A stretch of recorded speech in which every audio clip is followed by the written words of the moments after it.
আৰু আজি হ'ল কাতি বিহু আৰু আপোনালোক সকলোকে বিহুৰ অশেষ শুভেচ্ছা জনাইছোঁ।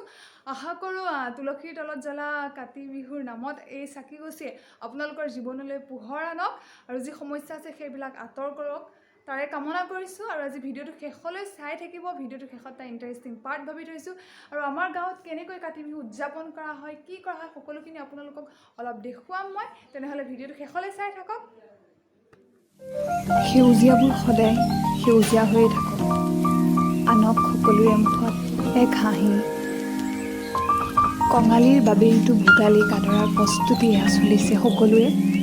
এই যি চাকিগছি জ্বলিছে, এই চাকিগছিৰ পোহৰে সকলোৰে জীৱন যাতে পোহৰ কৰে তাৰে কামনা কৰিছোঁ। আৰু মোৰ তৃতীয়টো ভ্লগলৈ আপোনালোক সকলোকে স্বাগতম জনাইছোঁ। আশা কৰোঁ ভিডিঅ'টো চাই ভাল পাব আপোনালোক সকলোৱে। আহক তেনেহ'লে আৰম্ভ কৰোঁ আজি মোৰ তৃতীয়টো ভিডিঅ'।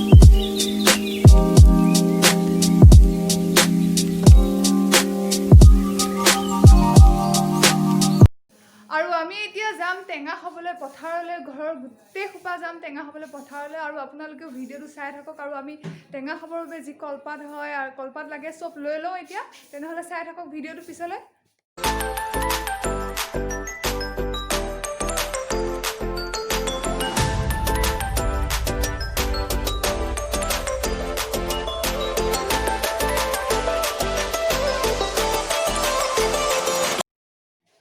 আমি যাম এতিয়া পথাৰলৈ টেঙা খাবলৈ, গোটেই ঘৰৰ মানুহবিলাক। আপোনালোকৰ তাতো যায়নে টেঙা খাবলৈ পথাৰলৈ গোটেই সোপা? আৰু আমি এতিয়া কলপাত কাটিলোঁ আৰু বাকী চব ভৰাই ল'লোঁ মোনাত আৰু যাওঁ আহক এতিয়া টেঙা খাবলৈ তেনেহ'লে। আৰু এয়া আমি আহি আছোঁ পথাৰত। আপোনালোকে দেখিছে মানুহবোৰ আচলতে চবেই টেঙা খাব এনেদৰে বহে একগোট হৈ আৰু টেঙা খায় এয়া চবফালে। আৰু এইটো হ'ল আমাৰ গেং, মানে আমাৰ ঘৰৰ মানুহখিনি। আৰু এইখিনি গোটেইখিনি আমি টেঙা খাম আজি। এয়া গোটেইখিনি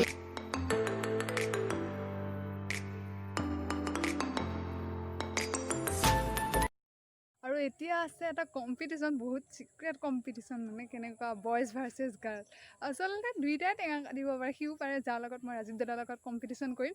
কিন্তু সিয়াক মই কৈ থৈছোঁ যে হাৰি দিবি বুলি, আৰু সি হাৰি দিব চাগে, কিন্তু নাজানো। তথাপিও আহক তাৰ লগত টেঙা কাটা। তাৰ সোনকালে হয়নে মোৰ সোনকালে হয় চাওঁ।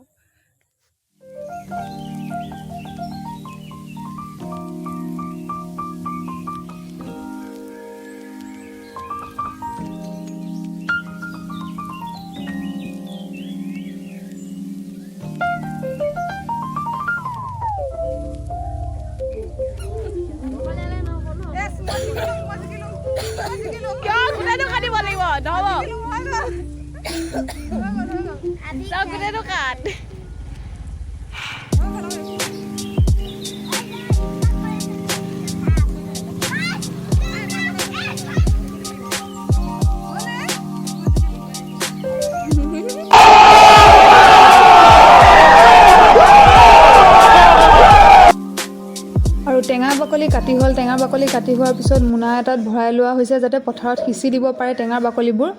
আৰু মই এতিয়া আহি আছোঁ টেঙাৰ বাকলি সিঁচিবলৈ ভাইটিহঁতৰ লগত পথাৰলৈ। মানে পথাৰত টেঙা বাকলি সিঁচিলে শস্যবোৰ ভাল হয় আৰু অপকাৰী যি পতংগ থাকে, কীট পতংগ সকলোবিলাক মৰি যায়। সেয়েহে আহি আছোঁ টেঙাৰ বাকলি সিঁচিবলৈ, আপোনালোকক দেখাই আছোঁ।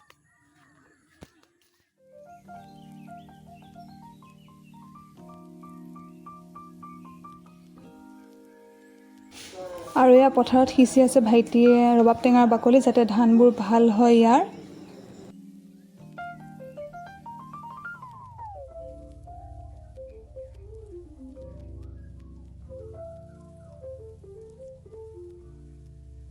আৰু পথাৰত কৃষকৰ সোণগুটি অৰ্থাৎ ধানবোৰ হৈছে প্ৰায় কাটিবৰ হ'বই, আৰু কেইদিনমানৰ পাছতেই চাগে এইখিনি ধান।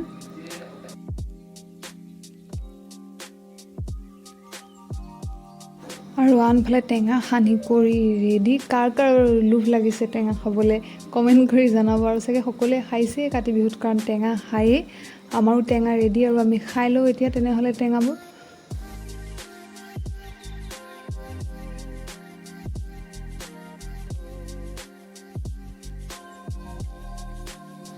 আৰু পথাৰত আচলতে থাকি ভালেই লাগে। ইয়াৰ চাৰিওফালৰ সেউজীয়াবোৰ, চৰাইবোৰ সকলোবিলাকে এটা মনটোক আকৰ্ষিত কৰি তোলে, নহয়নে বাৰু?